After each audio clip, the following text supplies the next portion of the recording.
IPL 2025లో Mumbai Indians మంచి ప్రదర్శన ఇచ్చింది. ప్లే-ఆఫ్స్ చేయడంతో పాటు క్వాలిఫైర్ 2 వరకు వెళ్ళింది.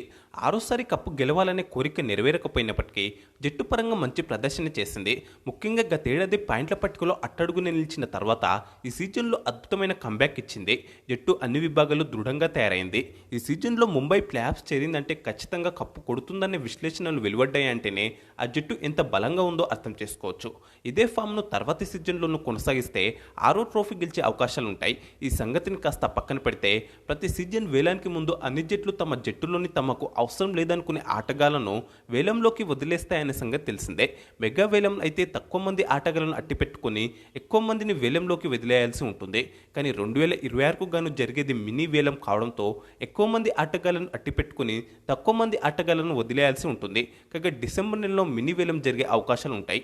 అంతకు కొన్ని రోజుల ముందు వరకు అంటే నవంబర్ నెల వరకు ఫ్రాంచైజీలు తాము వదిలేయాలనుకునే ఆటగాళ్లను వదిలేయచ్చు. ఈ నేపథ్యంలో 2026 మినీ వేలంలోకి ముంబై ఇండియన్స్ వదిలేసే అవకాశాలున్న తమ జట్టులోని 6 ఆటగాళ్ల గురించి ఈ వీడియోలో మాట్లాడుకుందాం. ఈ లిస్టులో ముందుగా ఉన్న పేరు రోహిత్ శర్మ. ఈ మాట వినగానే మీకు నాపై కోపం వస్తుందని తెలుసు, కానీ కొంచెం ఆగి నేను చెప్పేది వినండి. అయితే రోహిత్ శర్మను ముంబై మేనేజ్మెంట్ వేలంలోకి వదిలేస్తుందని నేను చెప్పను, కానీ తర్వాతి సీజన్ అంటే 2026లో మాత్రం ఖచ్చితంగా ఐపీఎల్ ఆడతాడని గ్యారంటీ ఇవ్వలేను. ఎందుకంటే ప్రస్తుతం హిట్మెన్ వయసు 38 సంవత్సరాలు, వచ్చే సంవత్సరం ఐపీఎల్ నాటికి 39 సంవత్సరాలు. ఇప్పటికే టెస్టులు టీ20లకు రిటైర్మెంట్ కూడా ప్రకటించాడు. వన్డేల్లో ఇంకా ఎన్ని రోజులు కొనసాగుతాడో చెప్పలేం. ఒకవేళ టీమిండియా ఆడే తర్వాతి వన్డే సిరీస్లో రోహిత్ శర్మ విఫలమైతే 2027 వన్డే ప్రపంచ కప్ను దృష్టిలో పెట్టుకుని తనకు తానుగా రిటైర్మెంట్ ప్రకటించవచ్చు, లేదంటే సెలెక్టర్లే ప్రకటించేలే చేయొచ్చు. ఇదే జరిగితే 2026లో ఐపీఎల్ ఆడడం కూడా కష్టమే. పైగా ఐపీఎల్లో రోహిత్ శర్మ ఫామ్ కూడా ఏమంతగా గొప్పగా లేదు. ఒకప్పటిలో నిలకడగా పరుగులు చేయలేకపోతున్నాడు.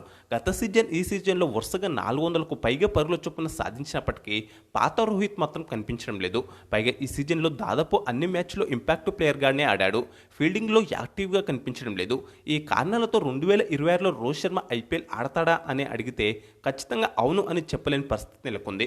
అయితే 2026లో రోహిత్ శర్మ ఐపీఎల్ ఆడాలా వద్దో మీ అభిప్రాయాన్ని కామెంట్స్ బాక్స్లో చెప్పండి. రోహిత్ శర్మది డిఫరెంట్ అంశం, కానీ ఇప్పుడు మనం అసలు మ్యాటర్లోకి వద్దాం.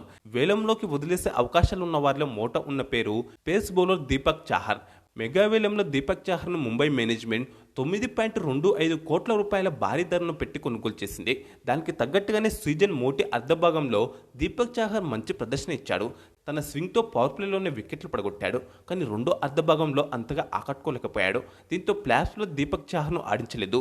ఓవరాల్గా ఈ సీజన్లో 14 మ్యాచ్ల్లో 9కి పైగా ఎకనామీతో పరుగులిచ్చి 11 వికెట్లే తీశాడు. నిజానికి ఈ సీజన్లో జస్ప్రీత్ బుమ్రా 10th బోల్ట్కు తోడుగా మూడో బౌలర్గా చాహర్ను ఆడించారు. కానీ అతను అంతగా ఆకట్టుకోలేకపోయాడు. అదే సమయంలో యువ పేసర్ అశ్వని కుమార్ సత్తా చాటాడు. లసిత్ మలింగ పర్యవేక్షణలో బాగా ఇంప్రూవ్ అయిన ఈ కుర్రాడు చక్కని లైన్ అండ్ లెంత్తో బౌలింగ్ చేస్తూ పరుగులను కట్టడి చేయడంతో పాటు వికెట్లను పడగొట్టాడు. అలాగే యార్కర్లను బాగా వేశాడు. దీపక్ చాహర్ 14 మ్యాచ్ల్లో 11 వికెట్ తీస్తే అశ్వని కుమార్ 7 మ్యాచ్ల్లోనే 11 వికెట్ తీశాడు. క్వాలిఫైర్ 2లో చివరిలో తప్ప అంతకు ముందు వరకు సత్తా చాటాడు. దీంతో తర్వాతి సీజన్లో మూడో పేసర్గా ఖచ్చితంగా అశ్వని కుమార్ ఆడతాడు.